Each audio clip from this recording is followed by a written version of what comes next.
हिंदी में यूपीएससी की तैयारी से संबंधित प्रोग्राम्स को देखने के लिए सब्सक्राइब करें स्टडी IQ-IAS हिंदी। और आप सभी का स्वागत करता हूं आपके अपने चैनल स्टडी IQ-IAS हिंदी पर। दोस्तों, आज हम चर्चा कर रहे हैं आधुनिक भारत का इतिहास और उसमें आज का टॉपिक होगा भारत में आधुनिकता का उदय। यानी कि आज हमारे मॉडर्न इंडिया की जो सीरीज स्टार्ट की है उसका सेकंड लेक्चर है और सेकंड लेक्चर में हम लोग बात करने चाह रहे हैं कि आखिर आधुनिकता के मूल्य, आधुनिकता के विचारों के बाद भारत में आधुनिकता का उदय कैसे हुआ। क्या ये आधुनिकता का जो सिद्धांत है, आधुनिकता के जो मूल्य हैं, भारत में अपने आप उद्घाटित हुए या कहीं बाहर से इनका प्रवेश हुआ, और हुआ तो किस समय हुआ, किस तरीके से हुआ और क्यों हुआ। आज इन्हीं सभी मुद्दों पर चर्चा करना बहुत जरूरी है। देखिए, हम लोग अच्छे से जानते हैं कि आधुनिक भारत का इतिहास जब हम पढ़ते हैं तो लोग सोचते हैं कि हम औरंगजेब के मरने के बाद लेटर मुगल्स पढ़ें और यूरोपीय कंपनियों का आगमन पढ़ें कि कौन कौन सी यूरोपीय कंपनियां भारत में आईं और उन्होंने कहां कहां पर अपनी फैक्ट्री बनाई, कहां कहां पर सारी चीज़ें की। ये तो सब जगह पर सभी लोग पढ़ा भी रहे हैं और सभी किताबों में ये मौजूद भी है, ठीक है ना। लेकिन बात आती है कि उस कंसेप्ट को समझना कि आखिर यूरोपीय कंपनियां भारत में आईं तो क्यों आईं, किस तरीके से आई, और 18वीं सदी का भारत यानी कि औरंगजेब के मरने के बाद जो भारत की जो स्थिति है वो कैसी है। क्योंकि अगर उस समय की सही स्थितियों को आकलन आप लोग और हम लोग नहीं करेंगे तो इतिहास के साथ सही मायने में हम जस्टिफाई नहीं कर पाएंगे। और मेरी क्लास में आप लोग अच्छे से जानते हैं कि मैं जिस टॉपिक को पढ़ाना पसंद करता हूं वो टॉपिक कम से कम मान के चलिए कि सारे डायमेंशन को कवर करते हुए होना चाहिए। जैसा कि मैंने पिछली क्लास में आप लोगों को पहला टॉपिक जो डिस्कस किया वो ये था कि आखिर आधुनिकता के मूल्य क्या हैं। अगर आप आधुनिकता के मूल्यों को ही नहीं जानते तो फिर आधुनिक भारत का इतिहास आप समझेंगे क्या, और इसका नाम आधुनिक क्यों रखा गया है, क्या जरूरत है उसकी रखने की। इसीलिए मेरी क्लास में मैंने पहले ही कहा कि हम आपके पूरे एनालिटिकल और फैक्चुअल दोनों डायमेंशंस को कवर करते हुए चलेंगे, जिससे कि आप लोगों का इतिहास पढ़ने का जो आइडिया, जो कहा जाए कि एक एक्सपीरियंस है, वो बदल जाए, सामान्य दृष्टिकोण से थोड़ा सा अलग रहे और जो सही और जरूरी जो पक्ष हैं वो आपको पता होना चाहिए। तो चलिए इस सेशन को हम लोग आगे बढ़ाते हैं और सभी लोग कृपया करके इस क्लास को, इस लेक्चर को आप लोग जरूर लाइक और सब्सक्राइब जरूर कर दीजिए। और इस पर हम लोग चर्चा करेंगे कि भारत में आधुनिकता का उदय कैसे हुआ, बाहर से हुआ या यहीं पर स्वयं उत्पन्न हुआ। यानी कि अगर ये बाहर से आए या आपका यहीं पर स्वयं उत्पन्न हुआ है, स्वयं उत्पन्न कैसे हुआ है, इस पर हम लोग चर्चा करेंगे और सभी पहलुओं को जानेंगे किस तरीके से आधुनिकता भारत में आई है, ठीक है ना। और ये मेरा एक छोटा सा परिचय है, जिन लोगों को नहीं पता है उन लोगों को पता होना चाहिए, पता कर लेना चाहिए कि आप लोग जिस टीचर से पढ़ रहे हैं उसकी डिजिग्नेशन या उसके जो क्वालिफिकेशन है वो क्या है, किस तरीके से है। देखिए, ये तो मेरे एजुकेशनल डिग्री है जो मैंने हाईएस्ट डिग्री अभी तक ली हुई है, और ये मेरा यूपीएससी का एक्सपीरियंस है जिसमें यूपीएससी के चारों मेंस लिखना, 4 बार प्री क्वालिफाई करना, मेंस लिखना, जिनमें से 3 बार इंटरव्यू तक उनको इंटरव्यू फेस करना और यूपीपीसीएस में सिलेक्शन लेना, ठीक है ना। बाकी मैं लंबे समय से पढ़ा ही रहा हूँ, ये तो आप सभी लोगों को पता ही है, और कैसा पढ़ाता हूँ ये आप लोगों की क्लास की प्रेजेंस मुझे बता ही देती है, ठीक है ना। चलिए, सबसे पहले तो आप लोगों को मैं बता देता हूं कि स्टडी IQ-IAS इस समय आप लोगों के लिए 11 अप्रैल से अप्रैल का इवनिंग बैच लॉन्च कर रहा है, जिसमें आपके P2I फाउंडेशन की क्लास आपकी रन की जाएंगी, जिसमें आप लोगों की जो क्लासेस होंगी वो आपके फाउंडेशन और एडवांस दोनों तरह की कंबाइंड क्लासेस होंगी। प्री के लिए प्री के टाइम पर अलग से सेपरेट क्लासेस भी होंगी, टेस्ट सीरीज भी होगी, मेंस की टेस्ट सीरीज भी होगी, सारी चीजें हैं। और साथ के साथ इसमें आप लोगों को प्री और मेंस का रेजिडेंशियल प्रोग्राम भी मिल रहा है, मेंटरशिप, डुअल मेंटरशिप मिल रही है मेरी और आपकी दोनों की, यानी कि एक पर्सनल मेंटर भी रहेगा, मैं भी रहूंगा, वो मेंटरशिप भी है। और मंथली टॉपर को 11,000 रुपए जीतने का मौका भी है, पढ़ाई के साथ साथ प्राइज मनी भी है, और प्री क्वालिफाई करने पर कंप्लीट फी रिफंड का एक ऑप्शन भी है, ठीक है ना, ध्यान रखिएगा। और इसमें अगर आप मेरे गाइडेंस में रहकर के तैयारी करना चाहते हैं तो MK लाइव कोड पर आप इस बैच को ज्वाइन कर सकते हैं। 33,999 रुपए में आपका डायमंड बैच को आप ज्वाइन कर सकते हैं, जिसमें आपको बुक्स और सभी किट, ज्ञान भंडार, सत्र, कार्यक्रम वगैरह सब कुछ इंक्लूड होगा इसमें। ओके, चलिए, बाकी कोई भी डाउट होता है तो मुझे आप यहां पर कनेक्ट कर सकते हैं। ये मेरी मेल आईडी और टेलीग्राम व्हाट्सएप नंबर है। लेकिन हाँ, बैच ज्वाइन करने के लिए या कोई भी बुक परचेज करते हैं, कोई भी कोर्स परचेज करते हैं, मेरी गाइडेंस में रहना चाहते हैं, तो MK लाइव कोड जरूर यूज करिएगा, जिससे आपको डिस्काउंट भी मिलेगा, मेरी गाइडेंस मिलेगी। और ये टेलीग्राम ग्रुप है, जिन्होंने अभी तक ग्रुप ज्वाइन नहीं किया तो वो इसके थ्रू ज्वाइन कर सकते हैं। ये भी है और ये भी है, ठीक है ना। मनोज कुमार हिस्ट्री।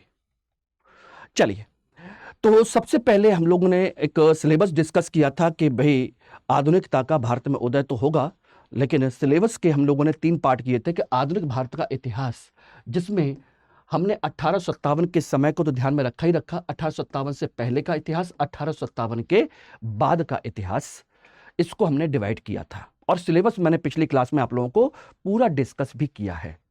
अब बात आती है कि आखिर आधुनिकता का जो हम पहली जो यूनिट जब डिस्कस करेंगे आपका 1857 से पहले वाला, जिसमें पहला जो टॉपिक होगा 1757 से पहले की कंडीशन, यानी कि ब्रिटिश ईस्ट इंडिया कंपनी की भारत में विजय। ये आप अच्छे से जानते हैं कि 1757 को एक प्लासी का युद्ध हुआ था, क्लाइव और वाटसन की एक षड्यंत्र का नतीजा था, जिसमें बंगाल के नवाब को उन्होंने धोखे से मार दिया और अपना कठपुतली शासक मीर जाफर को वहां का नवाब बना दिया। और बंगाल जो उस समय पूरे भारत का सबसे रिचेस्ट प्रोविंस था, सबसे धनी प्रांत, वो indirectly British east India company के कब्जे में आ गया, ठीक है ना।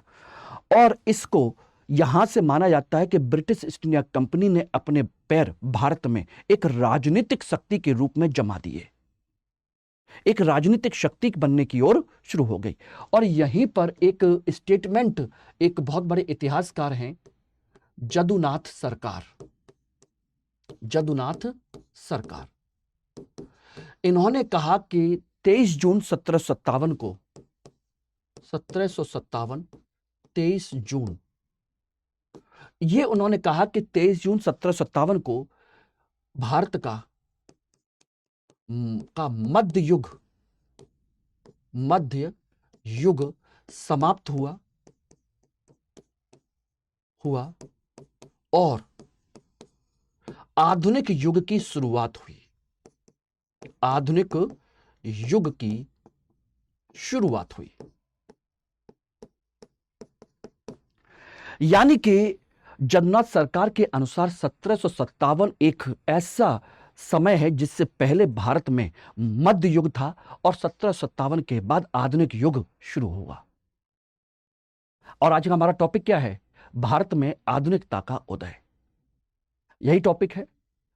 तो जगन्नाथ सरकार की अगर बात माने तो 1757 के बाद हमारे यहां आधुनिकता की शुरुआत होती है। क्या आप इस कथन से सहमत हैं या नहीं? इन्हीं सारे पक्षों को पहले बहुत जानना, अच्छे तरीके से समझना बहुत जरूरी है, क्योंकि अगर यह समझ में नहीं आए तो फिर तो आपको लगेगा कि जगन्नाथ सरकार सही कह रहे हैं। और ये ऑप्शनल में और जीएस में पूछा हुआ क्वेश्चन भी है, स्टेटमेंट वाले क्वेश्चन बनते हैं तो ये आपका पूछा हुआ क्वेश्चन भी है कि भारत में मध्य युग की शुरुआत को लेकर के जगन्नाथ सरकार का जो व्यू है वो यही है। क्या आप भी ऐसा मानते हैं कि 1757 के बाद ही भारत में मध्य युग का आधुनिक युग की शुरुआत हुई? जबकि आप इतिहास पढ़ते हैं तो 1707 औरंगजेब के मरने के बाद पढ़ते हैं कि भाई औरंगजेब की मृत्यु हो गई, उसके बाद लेटर उत्तर मुगल शासक आते हैं, वहीं से आप आधुनिक युग पढ़ते हैं। लेकिन जगन्नाथ सरकार तो कुछ और कह रहे हैं। तो चलिए इसके सभी पहलुओं को जानने की कोशिश करेंगे, लेकिन आपको एक चीज मैं और डिस्कस कर दे रहा हूं इसी के साथ में, देखिए। तो ये आपका एक टॉपिक है जिसमें हम 3 चीजों को कवर करेंगे। एक, भारत में परिचय, यानी कि भारत में आधुनिकता का उदय, आधुनिकता का उदय, ये हम मान करके चलते हैं। पहला टॉपिक ये है आपकी 18वीं सदी का भारत, यानी कि भारत की स्थिति, भारत की स्थिति। और ये है यूरोपीय कंपनियां जो यूरोपीय कंपनियां भारत में आई, यूरोपीय कंपनियां जो भारत में आई उनके बारे में जानेंगे और एक एक करके जानने की कोशिश करेंगे। तो आज का हमारा जो टॉपिक है वो है आपका ये टॉपिक, उसके बाद हम इसको समझेंगे, उसके बाद इसको समझेंगे। अच्छे तरीके से एक एक करके कवर करते चले जाएंगे और पूरे डिटेल में प्री और मेंस दोनों को कवर करते हुए। और ये ध्यान रखिएगा, आपका चाहे नेट जेआरएफ का एग्जाम हो, चाहे टीजीटी पीजीटी का एग्जाम हो, आईएएस का हो, पीसीएस का हो, कोई भी एग्जाम हो, इस टॉपिक से आपका कोई क्वेश्चन बचेगा नहीं, ये मैं आपको एश्योर कर रहा हूं।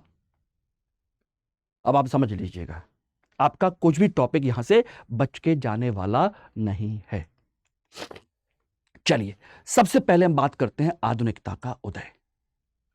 मैंने आप लोगों को बताया था कि आधुनिकता होती क्या है। पहले तो आधुनिकता के मूल्य मैंने आपको बताए थे। सामाजिक स्तर पर इसके जो मूल्य थे, सामाजिक स्तर पर, तो मैंने बताया था समानता, एकता, भेदभाव रहित समाज, किसी प्रकार का कोई भी भेदभाव ना हो, सबको बराबर का मौका मिले, ठीक है ना, और मानवता की जो भावना है वो इसमें जरूर शामिल रहे। मानवता, ये सारी चीजें, चाहे वो लैंगिक हो, वर्गीय हो, जातिगत हो या कोई भी हो, ऐसी सारी चीजें। दूसरा, आर्थिक स्तर पर, आर्थिक स्तर पर आपकी पूंजीवादी व्यवस्था, बाजारवादी व्यवस्था हो। कैसी हो? बाजारवादी व्यवस्था, जिसमें बाजारवादी यानी कि मांग और आपूर्ति के आधार पर वस्तुओं की कीमतें तय होती हो और वस्तुओं की कीमतें वो तय करता हो जो उत्पादन करता हो। राजनीतिक स्तर पर मैंने आपको पिछली क्लास में बताया था, राजनीतिक स्तर पर आपका लोकतंत्र की परंपरा हो, यानी कि राजा का बेटा राजा बनेगा ऐसा जरूरी नहीं है, जो योग्य होगा वो राजा बनना चाहिए।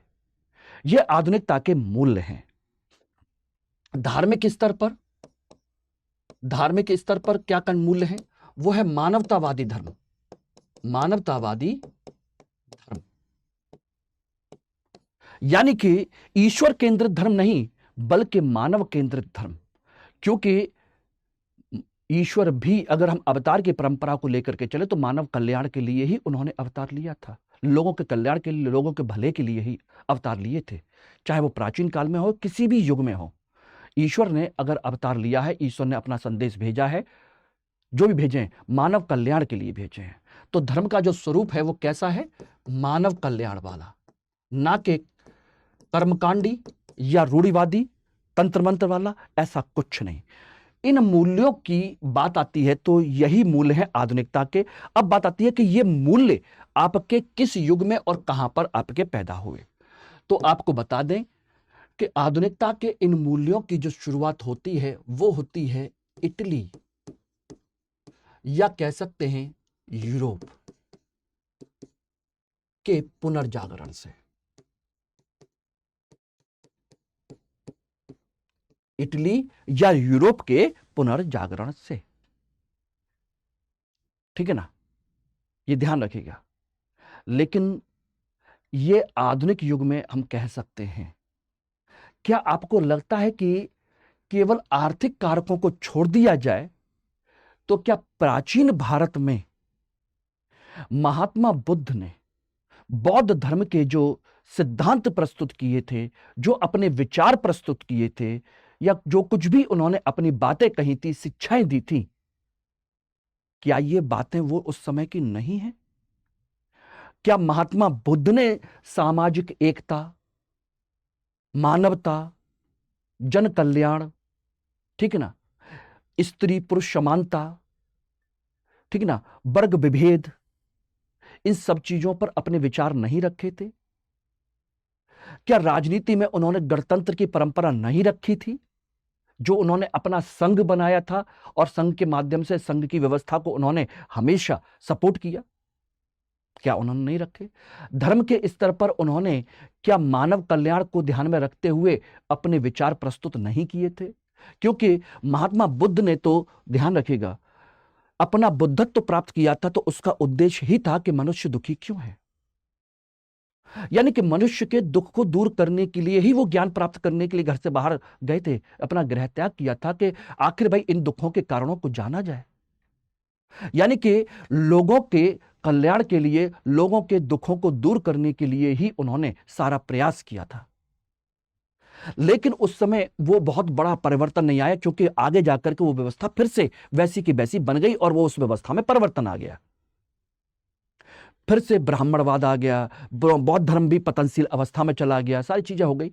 इसीलिए ये जो मूल्य हैं फिर आगे जाकर के जो स्थायी रूप से चले आए, तब से हम इनको आधुनिकता के मूल्य मानते हैं। और इसकी शुरुआत अब आपके भारत में नहीं बल्कि यूरोप में हुई थी। कहां हुई थी? यूरोप में, इटली के पुनर्जागरण से। अब इटली का पुनर्जागरण कैसे हुआ, किस तरीके से हुआ, इसको भी हम लोग समझने की कोशिश करते हैं। देखिए, इसको समझने से पहले दो चीजें हमको जाननी होंगी। एक, इसकी पृष्ठभूमि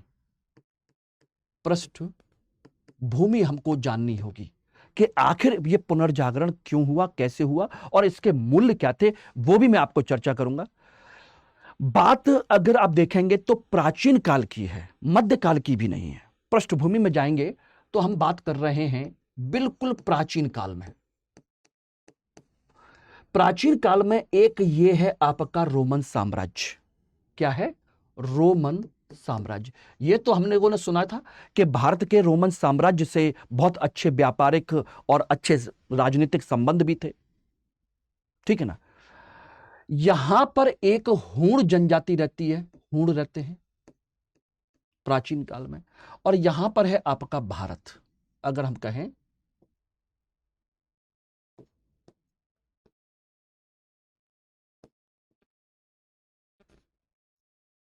ये देखेंगे तो ये है आपका भारत। तो स्थिति ये हुई कि प्राचीन काल में लगभग चौथी शताब्दी, 5वीं शताब्दी के आसपास में, 5वीं शताब्दी के आसपास में हूणों की एक शाखा इधर चली गई और एक शाखा भारत की तरफ आई, ठीक है ना। भारत में इसको रोक दिया गया इस क्षेत्र में, हालांकि कुछ कुछ अंदर की तरफ चले भी आए। इसको रोका, आपने देखा होगा मालवा के यशोधर्मन ने, नाम सुना होगा, मालवा के यशोधर्मन ने इसको रोका था, ठीक है ना। गुप्त शासक में स्कंद गुप्त ने रोका,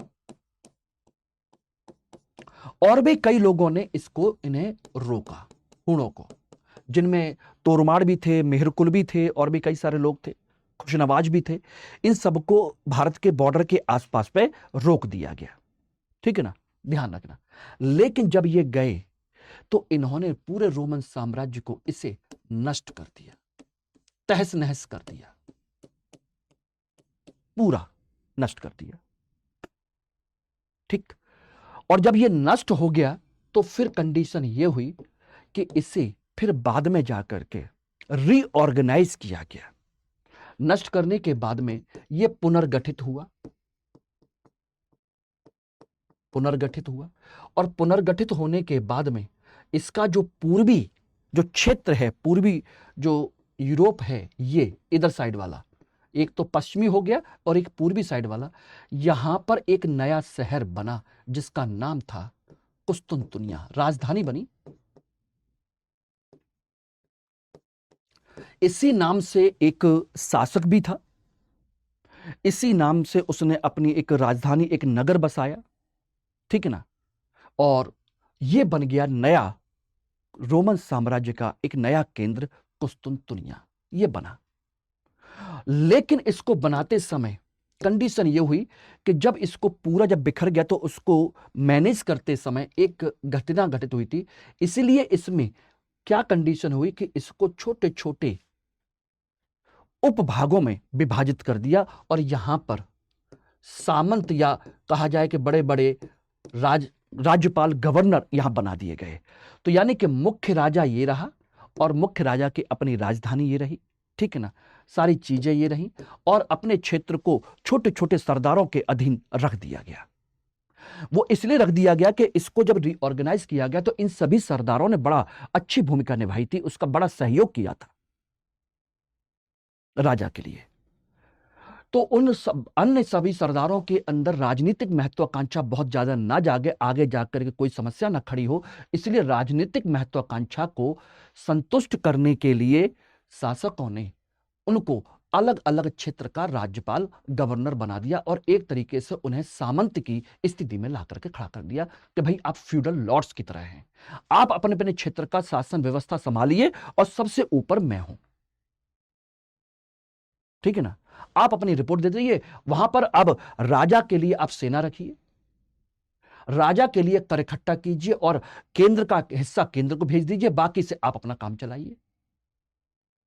ठीक है ना, तो जैसे भारत में सामंती व्यवस्था राजपूत काल में आई थी, वो सामंती व्यवस्था 6ठी-7वीं शताब्दी में ऑलरेडी यूरोप में आ चुकी थी। अब कहोगे कि सर ये आधुनिकता का उदय पढ़ा रहे हैं या वहां की व्यवस्था पढ़ा रहे हैं, तो सोचिएगा जब कुस्तुनतुनिया का विकास हुआ, ये सारी चीजें हुई, तो समझ लीजिए यहीं से ये मध्यकाल की शुरुआत हुई, यूरोप में मध्यकाल प्रारंभ हुआ। यानी इससे पहले प्राचीन काल था और उसके बाद यहां पर क्या हो गया, मध्यकाल की शुरुआत। ठीक है, मध्यकाल की शुरुआत हुई, लेकिन फिर भी कुस्तुनतुनिया एक व्यापार का बहुत बड़ा केंद्र बना। ध्यान रखिएगा, तो जो कुस्तुनतुनिया, ये जो साम्राज्य का जो बना यहां पर कुस्तुनतुनिया, ये है आज की डेट में उसे टर्की कहा जाता है। कुस्तुनतुनिया उस समय का जो कुस्तुनतुनिया है, कॉन्स्टेंटिनोपल तुनिया, कॉन्स्टेंटिनोपल, वर्तमान का इसे तुर्की कहते हैं, तुर्की, ये बना और ये एक बहुत बड़ा व्यापार का केंद्र भी बना, व्यापार का केंद्र भी बना। और एक तरीके से देखा जाए तो यूरोप और एशिया का मध्य बिंदु बना, मध्य बिंदु बना। यानी कि एशिया के साथ व्यापार करने वाले लोग जो भारत आए, चाइना जाएं या एशिया के किसी भी देश में जाएं, तो वो सभी लोग यहां से होते हुए यहां पर इकट्ठे होते थे और उसके बाद यहां से सारे व्यापारी अपना सामान बेचने के लिए यूरोप के अन्य क्षेत्रों में चले जाते थे, तो वहां पर वो अपना सामान बेचते थे और भारत के और एशिया के अन्य देशों से सामान खरीदते थे। और ये व्यापार तो देखिए पहले भी होता था और अभी भी हो रहा था, तो एक बहुत बड़ा व्यापार का केंद्र बना था। तो इसलिए एक समृद्ध क्षेत्र भी था, ये समृद्ध क्षेत्र भी था, पैसा भी था, व्यापारी भी थे, सब कुछ था।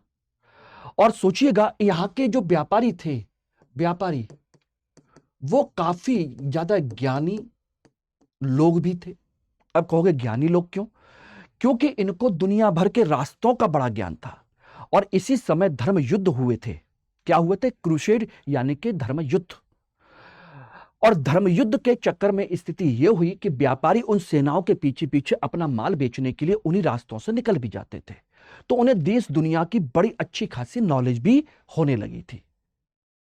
उनको बहुत सारे जगहों की, बहुत सारे रास्तों की, बहुत सारी स्थितियों की जानकारी भी थी, अपना माल खरीदते थे, बेचते थे, सारी चीजें। तो अच्छा खासा व्यापार, पैसा भी कमा रहे थे, उनके पास नॉलेज भी थी, रिच भी थे। ठीक है ना, सारी चीजें, सब कुछ बहुत बढ़िया चल रहा था। कुल मिलाकर के बहुत अच्छी स्थिति बन गई थी। ठीक, अब कहोगे तो फिर हुआ क्या? हुआ फिर इसके बाद में हुआ ये कि एक घटना घटित होती है यहीं पर, वो है आपकी 1453 की घटना,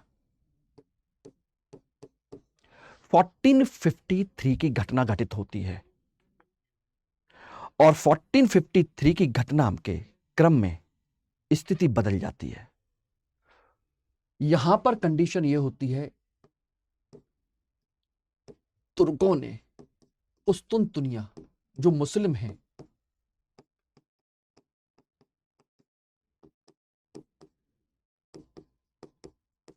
पर आक्रमण कर किया और उसे जीता। ठीक है ना, और इसी के साथ ही कुस्तुनतुनिया का पतन भी हो गया। कुस्तुनतुनिया का क्या हो गया, पतन का पतन भी हो गया।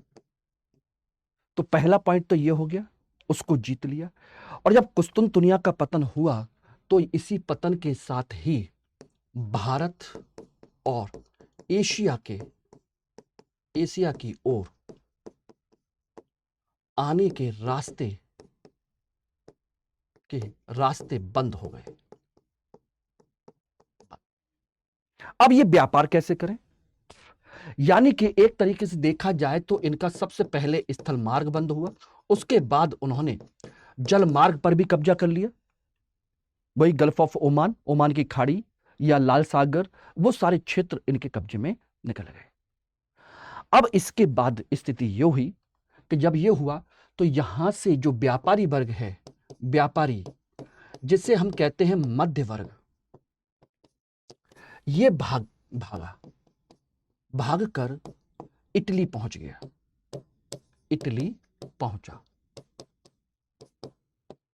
और वहां से उसने अपना व्यापार को बढ़ावा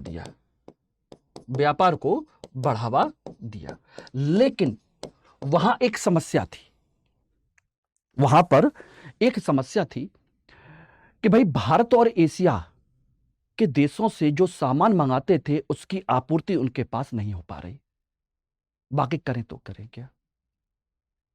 और भारत की तरफ आने का कोई रास्ता उनके पास मौजूद नहीं है। कहां से आए, किस तरीके से आए? तो यहां पर वो बड़े परेशान हुए कि भाई क्या किया जाए, कैसे किया जाए, किस तरीके से किया जाए, क्या हो। तो ध्यान रखिएगा, भारत में जो नवीन परिवर्तन की बात हो रही है वो परिवर्तन यूरोप में शुरू हो रहे हैं। प्राचीन भारत में जो मैंने कहा कि जो नवीन परिवर्तन थे उनको महात्मा बुद्ध जैसे धार्मिक व्यक्ति, सामाजिक व्यक्ति ने बढ़ावा दिया था। लेकिन यहां पर जो परिवर्तन हो रहे हैं उनको किसी भी धार्मिक व्यक्ति ने नहीं, किसी सामाजिक व्यक्ति ने नहीं, बल्कि इस मध्य वर्ग ने डेवलप किया था। यानी कि मध्य वर्ग ने एक प्रकार से क्रांति खड़ी की थी, उसको बढ़ावा दिया था। ठीक, तो ये यहां पर बड़ा परेशान हुए। और उसके बाद अगर हम बात करें तो यहां पर देखिएगा तो इटली में ये सभी व्यापारी इकट्ठे हुए, इटली में मध्य वर्ग, और इसके सामने दो प्रश्न। एक प्रश्न भारत की ओर आने का मार्ग कैसे खोला जाए, कहां से हो सकता है, और दूसरा कि यह लोग मुस्लिमों से क्यों हारे।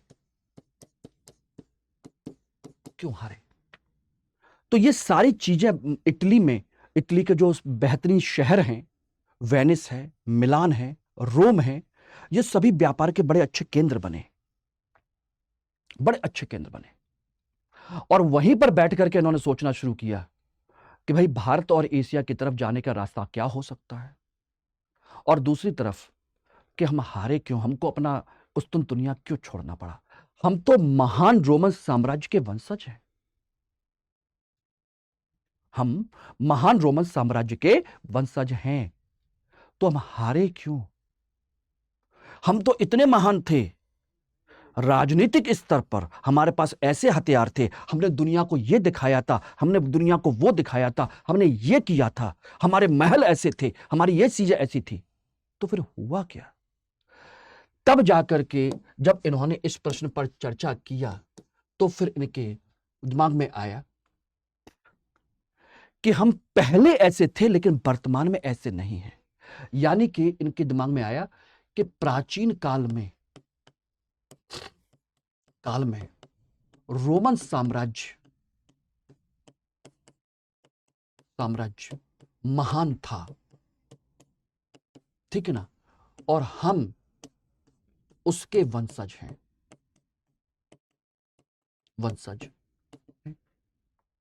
लेकिन वर्तमान में, यानी कि वर्तमान में हमने अपने गौरव को धूमिल कर दिया है, धूमिल किया है। इसका मतलब है हम सो गए हैं, सो गए हैं। इसका मतलब है हम यहां पर जागे हुए थे, यहां जागे थे, अब हम सो गए हैं। इसका मतलब हुआ हमें पुनः जागना होगा। अगर हमें अपने आप को बचाना है, अपने अस्तित्व को बचाना है, तो क्या करना होगा? हमें पुनः जागना होगा। इसी को कहते हैं पुनर्जागरण। पुनः जागना, इसका मतलब ये सभी लोग मध्यकाल में सो गए, अपने गौरव को भूल गए, अपने इतिहास को विसर्जित कर दिए, सब कुछ तबाह कर दिए, केवल अपने व्यापार और छोटी मोटी चीजों पे ही जिंदा रहे। लेकिन अपना अतीत, अपनी परंपराएं, अपनी महानता, अपनी अचीवमेंट्स, वो सारी चीजें भूल गए। तो तब उन्होंने सोचा कि हमें फिर कुछ करना पड़ेगा, और यहां पर जाकर के फिर उन्होंने अपने हर क्षेत्र में नवीन परिवर्तन के लिए नवीन विचार प्रस्तुत किए। यहां से आए उनके नवीन विचार। तो नवीन विचारों का फिर यहां पर उदय हुआ, नवीन विचारों का उदय। अब समझ में आ गया इटली में ही क्यों हुआ नवीन विचारों का उदय, यानी कि पुनर्जागरण के विचार यहीं से शुरू होते हैं। और ये जो विचार हैं वो आपके हर तरीके के हैं, ठीक है ना। हर क्षेत्र में उन्होंने नवीन विचार दिए। सबसे पहले हम बात करें तो पुनर्जागरण में उन्होंने सबसे पहले विज्ञान यानी कि तर्क को बढ़ावा दिया। तर्क, विज्ञान और तर्क को उन्होंने बढ़ावा दिया, ठीक है ना। यानी कि उनकी तर्क शक्ति, यानी कि उनकी वैज्ञानिक सोच को बढ़ावा।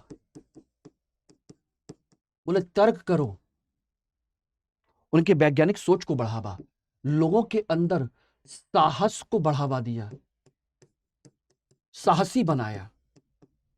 बोले कि हिम्मत हारने की जरूरत नहीं है, साहसी बनना बहुत जरूरी है, ठीक है ना। और इसी के तहत ही सोचिए नवीन आविष्कार उन्होंने किए और उसको अपनाया और सारी चीजें की। तो जो इस समय उन्होंने कहा कि जो अच्छे विचार दे सकता है हम उसको पैसा देंगे, संसाधन देंगे, जो नवीन खोज कर सकता है उसको प्रमोट कर रहेंगे। और ये सब मध्य वर्ग ने ये सब करना शुरू कर दिया, ठीक है ना। और यहीं पर सोचिएगा स्थिति क्या हुई। यहीं पर आपको पता चला कि इन्होंने पहली बार पृथ्वी गोल है ये खोज की इन्होंने। इससे पहले ये लोग मानते थे कि पृथ्वी चपटी हुई है और अगर आप अटलांटिक सागर से आगे जाओगे तो अंतरिक्ष में गिर जाओगे। और जब पृथ्वी गोल है ये पता चला तो फिर आप सोच लीजिए क्या होगा। और जब ये पता चला तो पृथ्वी गोल है तो कोलंबस ने निकला था भारत खोजने, कोलंबस ने अमेरिका की खोज की, अमेरिका खोज लिया। कोलंबस ने खोजने निकला था किसको? भारत को। अगर पृथ्वी गोल है तो हम इधर से भी पृथ्वी की पीछे से होते हुए हम भारत की तरफ नए रास्ते से जा सकते हैं, ठीक है ना। इसी समय आपके दूसरे और क्या हुए? दिशा सूचक यंत्र का विकास हुआ, दिशा सूचक यंत्रों का विकास, इससे और ज्यादा फायदा मिला। इसी समय आपके तीसरी चीज हुई आपकी एक और महत्वपूर्ण चीज जिसे कहते हैं मानचित्र प्रणाली का विकास हुआ। चौथा हुआ आपका बड़े बड़े जहाजों की तकनीक का विकास, जहाजों की तकनीक का विकास। तो सोचिए साहसी विज्ञान ने इनको बनाया ही, सारी चीजें की। और इन सारी चीजों की वजह से अब खुद सोच लीजिए किसको बढ़ावा मिला?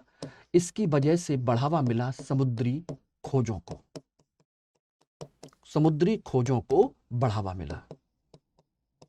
ये रहा। जब जिस देश के पास ये सारी चीजें मौजूद हों तो अब आप समझ सकते हो क्या होगा। ठीक है ना, ये कंडीशन हो गई। इस तरीके से सारी चीजें शुरू हो गई थी। अमेरिका खोज लिया गया, केप ऑफ गुड होप खोज लिया गया। ठीक है ना, ये सारी चीजें आप देख सकते हो। तो ये आपके वैज्ञानिक स्तर पर हुई। इसी समय अगर हम बात करें तो आपके विज्ञान के स्तर पर दूसरा हम कह सकते हैं आर्थिक स्तर पर इस समय क्या हुआ। आर्थिक स्तर पर व्यापारिक संघों का निर्माण हुआ। अकेले नहीं, बोले कि अब तक तो अकेले व्यापार करते थे, अब हमें क्या करना होगा, मिल करके हमें काम करना होगा। व्यापारिक संघों का निर्माण। ठीक है ना, किस लिए कि जिससे कि ज्यादा से ज्यादा संसाधन पर नियंत्रण कर सकें, यानी कि ज्यादा संसाधनों का उपयोग करना, ज्यादा संसाधनों का उपयोग। क्योंकि अकेला व्यक्ति व्यापार करेगा, अकेला व्यक्ति करेगा तो उसके पास उतने संसाधन नहीं है। अगर 10, 15, 20, 50 लोग मिलकर के ये सब काम करें तो क्या समस्या है। ये सारी चीजें, संसाधनों पर कब्जा हुआ। और यहीं से ध्यान रखिएगा, कंपनियों का निर्माण शुरू हुआ। कंपनियों का निर्माण, ये संघ बना। यही संघ आगे जाकर के कंपनियों में गठित होने लगा। और कंपनियां भी दो तरीके की कंपनियां बनी। एक सरकारी कंपनियां जिनको राजा महाराजाओं ने संरक्षण दिया, और दूसरी कंपनियां बनी निजी कंपनियां। ठीक है ना, यानी कि एक तरीके से साझेदारी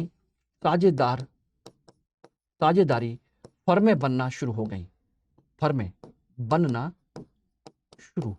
और भारत में ऐसा कभी हो रहा था क्या? इस समय तक हम सोच रहे थे कि हमारे व्यापारी 8-10 व्यापारी मिलकर के कोई संघ का निर्माण करेंगे या कोई भी चीज करेंगे। उस समय हमारे यहां ऐसा कुछ भी नहीं हो रहा था। और जब ये सारी चीजें हुई, कंपनियों का निर्माण शुरू हुआ, तो फिर यहीं पर सोचिएगा इन्होंने क्या किया, मुक्त व्यापार को बढ़ावा देने का प्रयास, को बढ़ावा देना। बोले कि राजा महाराजाओं से कह दिया कि भाई एक काम करिए, आपके भरोसे रहेंगे तो समस्या बढ़ जाएगी। अगर आपके अपने देश को, हमारे देश को अगर पैसे की जरूरत है तो हमें मुक्त व्यापार करने दीजिए, यानी कि वहां से हमें टैक्स फ्री ट्रेड करने दीजिए, हमें छूट दीजिए। और इन सारी चीजों की वजह से व्यापारिक गतिविधियों को बढ़ावा मिला। इन सारी चीजों की वजह से व्यापारिक गतिविधियों को बढ़ावा।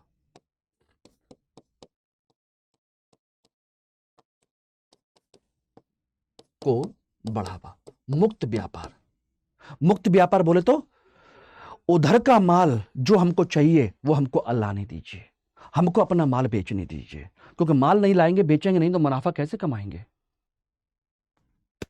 तो विज्ञान, अर्थव्यवस्था बदलाव हो रहे हैं। राजा की भूमिका को हटाया जा रहा है, कम किया जा रहा है। वैज्ञानिक नई नई खोजें, नई नई चीजें आपके डेवलप की जा रही हैं। यहीं पर देखेंगे तो आपकी तीसरी चीज और आ जाइए, राजनीतिक स्तर पर क्या बदलाव आ रहा है। राजनीतिक स्तर पर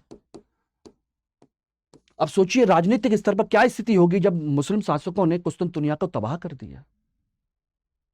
ठीक है ना, लेकिन जो आपका पश्चिमी जो यूरोप है, रोमन साम्राज्य का पश्चिमी जो क्षेत्र है, वहां पर थोड़ा सा एक बदलाव आ रहा था। उस साइड में तुर्की और इसके आसपास में तो चीजें विघटित हो गई, लेकिन उधर जाकर के संगठन बनना शुरू हुआ। और यहीं पर ध्यान रखिएगा, इसी समय एक नई व्यवस्था की शुरुआत हो रही थी। वो थी आपका यूरोप में राजतंत्रों का विकास हो रहा था। राजतंत्रों का विकास, राजतंत्र विकसित होने की कोशिश कर रहे थे। ठीक है ना, वो चाहते थे कि हम यहां पर कब्जा करके रहें, सारी चीजें करें। और राजतंत्र को विकास करने के लिए संसाधनों की आवश्यकता थी, संसाधनों की जरूरत थी। क्योंकि भाई सेना चाहिए, सारी चीजें चाहिए, बड़ा साम्राज्य करने के लिए हथियार चाहिए, और इन सारी चीजों के लिए चाहिए पैसा। ठीक ना, और संसाधन कैसे हो सकता है, ज्यादा से ज्यादा संसाधन कैसे आएगा? वो आएगा आपके संगठित व्यापार से। किससे आएगा? संगठित व्यापार से ही संभव है। तो हर देश में संगठित व्यापार को बढ़ावा देने की कोशिश की जाने लगी, यानी कि राजनीतिक स्तर की जरूरत के लिए सारी चीजें हुई, ठीक है ना। और संगठित व्यापार के लिए ही कंपनियों का गठन हुआ, यानी कि कंपनियों का गठन। ये रही साझेदार फर्में, सरकारी कंपनी और साझेदार कंपनी, यही आपकी कंपनियों का गठन। सोचिए कि राजा को पैसे के लिए व्यापार में भागीदारी करनी पड़ी। क्यों? आपने फ्रांसीसी कंपनी नहीं पढ़ी थी? फ्रांसीसी कंपनी कैसी थी? सरकारी कंपनी। क्यों बनानी पड़ी फ्रांस के शासक को? बताइए। जिससे कि उसकी आर्थिक जरूरतें पूरी हो सके, अपने राज्य की जरूरतों के भी व्यापार करेंगे, वहां से सामान खरीद के लाएंगे, यहां बेचेंगे, उससे फायदा मिलेगा, ये सारी चीजें। तो ये एक बहुत बड़ा कंसेप्ट था, ठीक है ना, ध्यान रखिएगा। और इस समय एक घटना आपके धार्मिक स्तर पर हो रही थी, चौथी धार्मिक स्तर पर। धार्मिक स्तर पर उन्होंने अपने आप के अंदर जो बदलाव करने की कोशिश की, उसको आप समझिएगा क्या हुआ था। धार्मिक स्तर पर जो बदलाव लाने की बात कही थी, वो ये था कि मानव केंद्रित धर्म, मानव केंद्रित धर्म को बढ़ावा दिया जाए, को बढ़ावा। हालांकि पोप के राज्य में या कैथोलिक चर्च के राज्य में यह आसान नहीं था, लेकिन फिर भी अंदर ही अंदर उदार विचार आने लगे थे। और यह कैसे होने लगा था? इसके पीछे कारण था प्रेस, विज्ञान की खोज प्रेस। और प्रेस ने आपके क्या कर दिया? अनुवाद करके सामान्य भाषा में किताबों को छापना शुरू कर दिया। लोगों को इसके सही विचार पता मिलना शुरू हो गए। इन्होंने साफ साफ कह दिया कि तर्क को बढ़ावा दो, ठीक है ना, विज्ञान को बढ़ावा दो,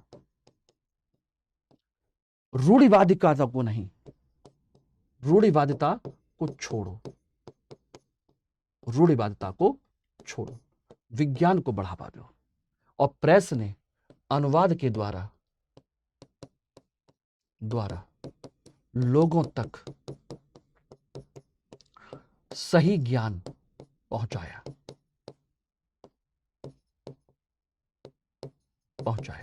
ये रहा। तो इसका मतलब हो गया कि जितने भी विचार हैं, ये सभी के सभी आपके इटली में पुनर्जागरण के समय हो चुके थे, ठीक है ना। तो ऐसी कंडीशन में अब और क्या बदलाव आने लगा? इस समय पर ध्यान रखिएगा, एक नया बदलाव और आ रहा था। यह तो हमको पता है कि अमेरिका की खोज हो गई, अमेरिका खोज लिया गया, खोजा। और अमेरिका जब खोजा तो यहां से महंगी धातुएं, सोना चांदी, महंगी धातुएं यूरोप में जाने लगी। अब इसका फायदा क्या था? यूरोप में सोना चांदी जाने लगा, सारी चीजें जाने लगा, लेकिन इसका प्रारंभिक जो उपयोग है, ध्यान रखिएगा, समझने की जरूरत है। इसका प्रारंभिक जो उपयोग है वो राजा महाराजा नहीं कर रहे थे, यह केवल प्रारंभिक उपयोग व्यापार में निवेश के लिए किया जा रहा था। व्यापार में किसके लिए?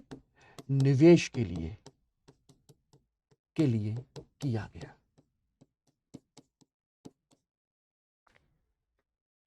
अब आप समझिएगा। अब कहोगे ऐसा कैसे?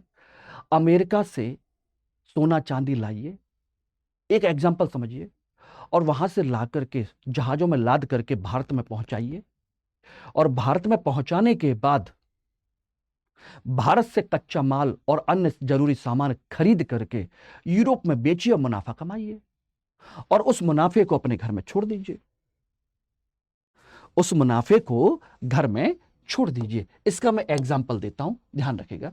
जैसे आपका अमेरिका, अमेरिका से चला सोना, ये कहां गया? यूरोप में। और यूरोप से होकर के कहां आया? भारत में। ये सोना है। और भारत से क्या निकला? माल। और माल कहां चला गया? सीधा का सीधा यूरोप में। ठीक है ना? और यूरोप में बेच करके पूरा मुनाफा कहां छोड़ दिया गया? यूरोप में। अगर सोचना, सोना 1 लाख रुपए का आया तो 1 लाख रुपए कहां आया? सोना भारत में। 1 लाख रुपए का सामान खरीदा और 10 लाख रुपए का वही सामान यूरोप में बेच करके यूरोप के उन देशों में अपने रख दिया गया और फिर सोना लेकर के आए। यानी कि एक तरीके से देखा जाए तो अमेरिका का सोना भारत में आ रहा है और भारत का माल कहां जा रहा है? यूरोप में। और यूरोप में बेच करके जो पैसा आ रहा है यूरोप के यूरोप में ही है। केवल यूरोप में माल जा रहा है, पैसा उतना का उतना ही है। यानी कि यूरोप में कुछ बढ़ नहीं रहा है। आपके घर में खूब सारा सामान आए, खाए पिए और खाए एंजॉय करें, कुछ बढ़ेगा? बोला नहीं, केवल जनसंख्या बढ़ेगी,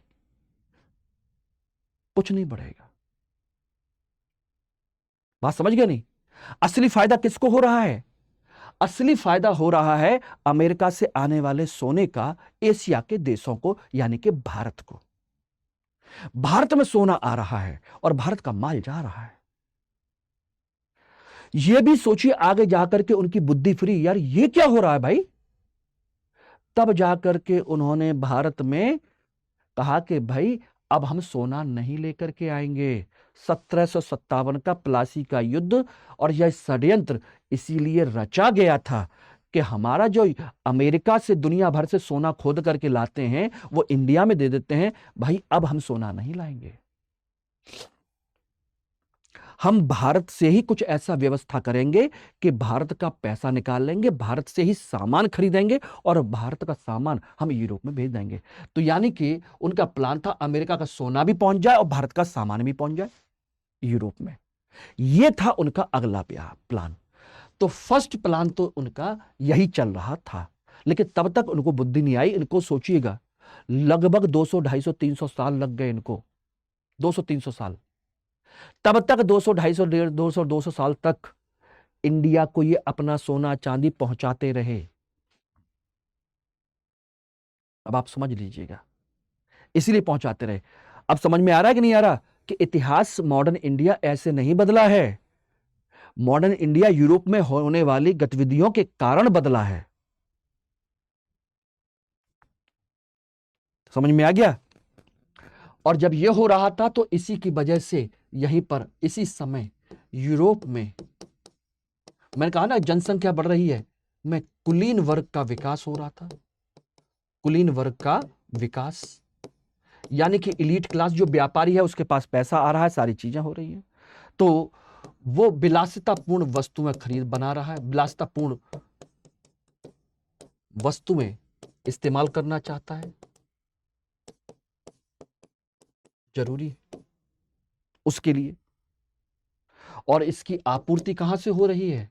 इसकी आपूर्ति हो रही है पूर्वी एशिया, पूर्वी देशों से।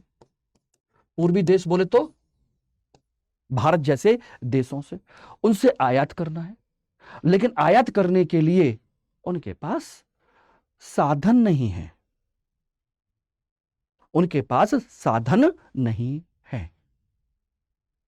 अब बताओ, ये तो मैंने एक एग्जांपल के तौर पर दिया कि उनके पास सोना चांदी आ रहा है, सब कुछ आ रहा है, लेकिन उनके पास पैसा आ रहा है।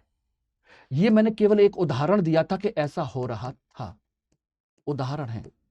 लेकिन असली चीज तो ये थी कि अमेरिका के सोने से वहां के लोग, यूरोप के लोग पैसे वाले होते जा रहे हैं। उनके पास पैसा है लेकिन कुछ करने के लिए, कुछ खाने के लिए, एंजॉय करने के लिए उनके पास वस्तुएं नहीं है। और वस्तुएं कहां से आएंगी? पूर्वी देशों से। और पूर्वी देशों का उनके पास कोई रास्ता नहीं है। विज्ञान की खोज हो चुकी है, अर्थव्यवस्था की खोज हो चुकी है, बड़े साहसी व्यापारी आ चुके हैं, सारी चीजें हो चुकी हैं। तब जाकर के फिर उन्होंने नई चीजें की। अब सोचिएगा, इनमें सबसे पहले क्या हुआ? Cape of Good Hope, of Good Hope की खोज हुई। यानी कि दक्षिण अफ्रीका का नीचे, दक्षिण अफ्रीका के नीचे केप ऑफ गुड होप और तमाशा अंतरीप की खोज की इसी समय। और बाद में जाकर के इसी रास्ते से पुर्तगाली यात्री कहां पहुंचा? भारत पहुंचा। उसने यहां का समुद्री मार्ग की खोज कर ली 1498 में। समुद्री मार्ग की खोज की 1498 में, ठीक है ना। अब यह मार्ग जो है स्थल मार्ग से 3 गुना लंबा था, लेकिन और कोई उपाय नहीं था। लेकिन इस रास्ते की सबसे बड़ी चीज यह थी कि इसमें आपको इस रास्ते पर जहाज बदलने की आवश्यकता नहीं थी, जरूरत नहीं थी। बाकी अन्य रास्तों से जब आप आते थे समुद्री मार्ग से, मध्य आपके भूमध्य सागर से होते हुए, लाल सागर से होते हुए, क्योंकि स्वेज नहर तो थी नहीं, ठीक है ना। फिर अरब सागर में आते थे तो वहां पर आपको जगह जगह पर जहाज बदलने पड़ते थे, अलग अलग जगह के लिए माल को उठाना डालना पड़ता था। और यहां पर सीधा एक ही चीज यहां पर आए, और इस तरीके से ये लोग यहां पर आ गए, चले गए और आते चले गए। तो अपने साथ ये लोग यहां पर ध्यान रखिएगा, सबसे पहले ध्यान रखिए कौन आया? पुर्तगाली आए। फिर उसके बाद में नंबर 1 पर आपके डच आए, नंबर 3 पर अंग्रेज आए,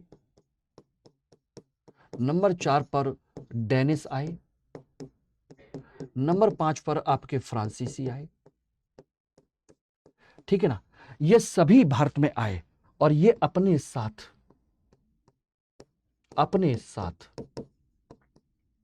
यूरोप के पुनर्जागरण के मूल्यों को लेकर के आए, लाए, ठीक है ना। और उन्हीं मूल्यों को भारत में लागू किया और भारत में लागू किया। वो अलग बात है कि भारतीयों ने इनको कितना अपनाया, कितना नहीं अपनाया और कब अपनाया, ये बाद की बात है। लेकिन ये आधुनिक मूल्यों को भारत में अपने साथ लेकर के आए थे। कंपनी का कंसेप्ट, अर्थव्यवस्था के स्तर पर, राजनीतिक स्तर पर, राजा और कंपनी के बीच के संबंध जो भारत में नहीं थे, सामाजिक स्तर पर अपने यहां नवीन विचारधारा, धार्मिक स्तर पर नवीन विचारधारा को लेकर के आए थे, अपने धर्म का प्रचार प्रसार करना चाहते थे, इसमें कोई शक नहीं है। उदारवादी धर्म जो है उसका प्रचार प्रसार करना है, ईसाई बनाना है और धीरे धीरे भारत पर अपनी सत्ता स्थापित करने की कोशिश करनी है, वो भी केवल अपने आर्थिक लाभ के लिए। भारत को उपनिवेश बनाना है। यह परंपरा धीरे धीरे डेवलप हुई। तो भारत में आधुनिक जो मूल्य हैं उनको किसी भारतीय ने इस समय में विकसित नहीं किया, बल्कि इन्हीं विचारधारा की वजह से जब ये मूल्य आए तो इनको सबसे पहले अगर किसी ने अपनाया, किसी ने विकसित किया और किसी ने लोगों के अंदर प्रचार प्रसार करने की कोशिश की, दैट वाज द पर्सन राजा राम मोहन राय। इसीलिए उन्हें भारतीय पुनर्जागरण का पिता कहा जाता है, फादर ऑफ इंडियन रेनेसां। आधुनिक भारत के अग्रदूत कहे जाते हैं। सबसे पहले व्यक्ति हैं जिन्होंने अंग्रेजों की और यूरोपीय कंपनियों की इस विचारधारा को, यूरोप की विचारधारा को समझा और भारत में आधुनिक मूल्यों को लागू करने का प्रयास किया था। बात समझ गए कि नहीं? तो यही है आधुनिकता की भारत में शुरुआत। अब बताइए, भारत में आधुनिक युग को कब से पढ़ा जाना चाहिए? 1707 से, या यूरोपीय कंपनियों के आगमन से, या जदुनाथ सरकार के स्टेटमेंट 1757 से? बताइए कब से पढ़ा जाना चाहिए, कब से देखना चाहिए इसको? That's it. आप सोचिएगा, अगली क्लास में हम इसी मुद्दे पर चर्चा करेंगे, 18वीं सदी का भारत, यानी कि भारत 18वीं सदी में कैसा था। उसके बाद बात करेंगे यूरोपीय कंपनियां कब कब और कैसे आई, किस तरीके से आई, और ब्रिटिश ईस्ट इंडिया कंपनी कैसे जीतती चली गई। विद फैक्ट और कंसेप्ट दोनों पढ़ेंगे। इसलिए आप लोगों से गुजारिश है, इस क्लास को जितना ज़्यादा से ज़्यादा हो सकता है उसको लोगों तक पहुंचाइए, और फिर देखिए मैं आप लोगों के लिए किस लेवल पर सारी चीज़ें आप लोगों को करके देता हूं। ठीक है ना, ध्यान रखिएगा। और मेरे साथ आप लोग पढ़ना चाहते हैं इतिहास वैकल्पिक विषय 300 से ज्यादा नंबर के लिए, जैसा कि इस क्लास से मैंने आपको समझाने की कोशिश की है, ये तो एक नमूना है कि इतिहास कैसे पढ़ा जाता है, इतिहास को कैसे समझा जाता है, इतिहास कैसे बना और हमें क्या समझना चाहिए। तो अगर आप चाहते हैं, समझते हैं, तो फिर 300 प्लस नंबर आपके कहीं नहीं गए इतिहास में, मैं आपको एश्योर कर रहा हूं। आइए और मेरे साथ इस बैच को अभी ज्वाइन कीजिए। 15 अप्रैल तक इस बैच में आपका एडमिशन हो सकता है। ठीक है ना, मार्च बैच है। एम के लाइव कोड के माध्यम से 14,999 रुपए में इस समय ये बैच आपको मिल जाएगा मेरे साथ, और किसी तरह की टेंशन लेने की जरूरत नहीं है। जितना मैं करा दूंगा मोर देन एनफ है, और सरल भाषा में, सिंपल भाषा में आप पढ़िएगा आराम से। ठीक है ना, कोई भी डाउट हो तो मुझे यहां पर कनेक्ट कर लीजिएगा, लेकिन ग्रुप जरूर ज्वाइन कर लीजिए इस क्लास की पीपीटी के लिए भी और अदर इंपॉर्टेंट मटेरियल के लिए भी। ठीक है ना, ध्यान रखिएगा, और कोड एम के लाइव लगाना भूलिएगा नहीं। Thank you very much. Hindi में यूपीएससी की तैयारी से संबंधित प्रोग्राम्स को देखने के लिए सब्सक्राइब करें स्टडी IQ IAS हिंदी।